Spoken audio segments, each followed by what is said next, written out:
Welcome to Podiatry Unfiltered. This is the podcast where we skip the sugarcoating and talk honestly about what it takes to survive and thrive as an independent podiatrist today.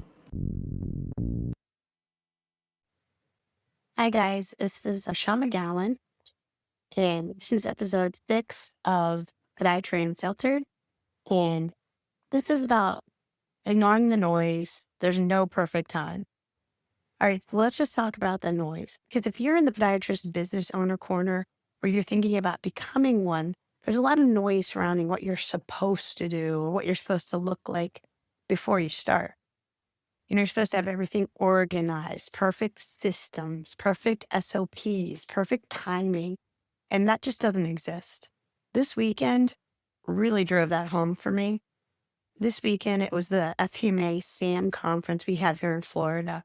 And honestly, I thought my social battery was actually just going to completely be dead by the end of the day. I talked to more people than I ever have at a conference, people who actually watch the podcast or listen to the podcast, colleagues in Florida who aren't using any of the regenerative medicine options that we do have available and have questions. Lots of great conversations with different people, a lot of different voices and opinions sometimes when you go to conferences like that. And there's a lot of feedback telling you what you should or shouldn't be doing. But instead, for me, this past conference, it was actually really fun.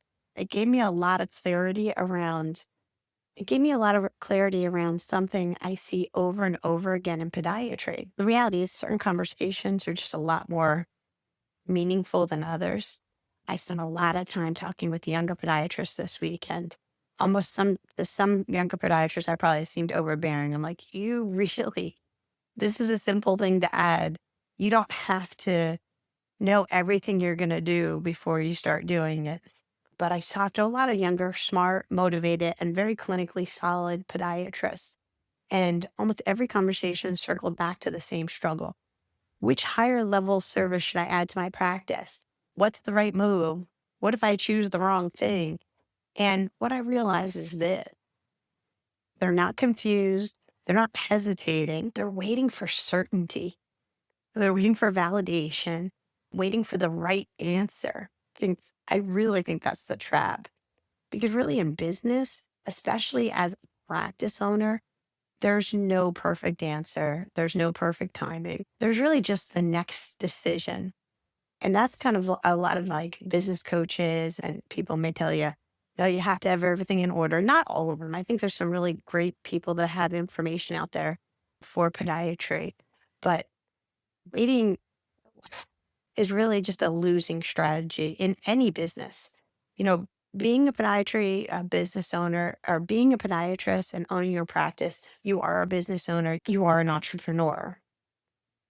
And if you read any books by any entrepreneurs, there's no perfect time. I talk a lot about organization. If you were part of the Independent Podiatrist Network on our Facebook group, I talk a lot about SOPs. I talk a lot about systems who are really phenomenal at helping organize that. I do think those things matter. But here's the truth. No one likes to say it, but SOPs are not a prerequisite to starting. They're just the result of starting. You start something, you're like, oh crap, I got to fix this. Every SOP I have today exists because something broke, something annoyed me, or something was just inefficient, or something just didn't scale. No one wakes up with a perfectly organized practice. So if anybody's selling that, that's not true. You build organization in motion.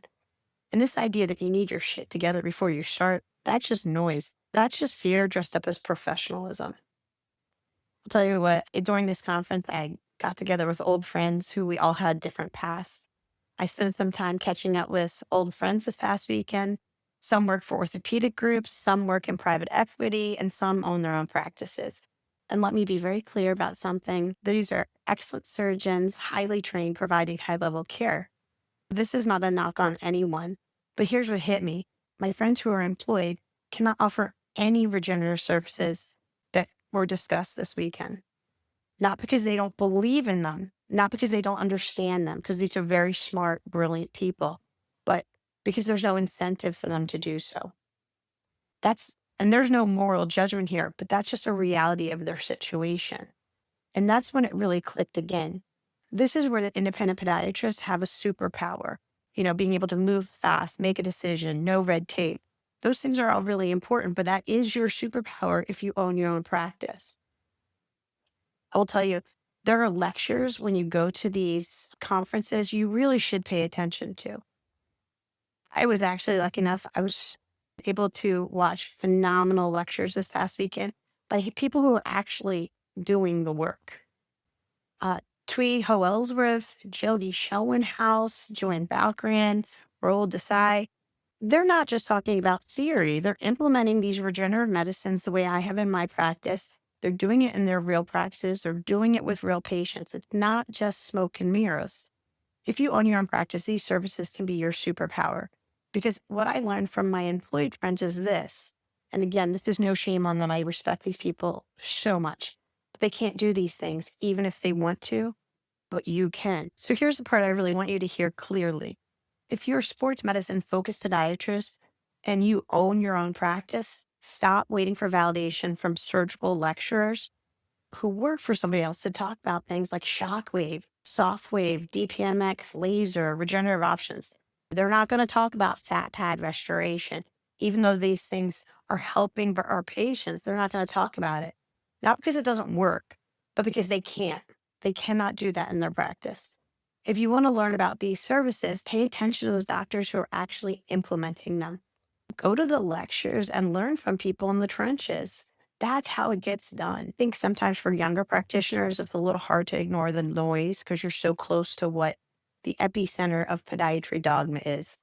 This weekend reminded me of something really important. The podiatry business owner you're trying to become, they don't exist in the future. They're built through action and preparation, and there's no perfect time. There's no perfect system, and there's absolutely no perfect level of organization for you. They're only starting. Look at all the great entrepreneurs. They didn't wait. They didn't have paralysis by analysis. They started, figured stuff out as they went. If you own your own practice, this is your moment.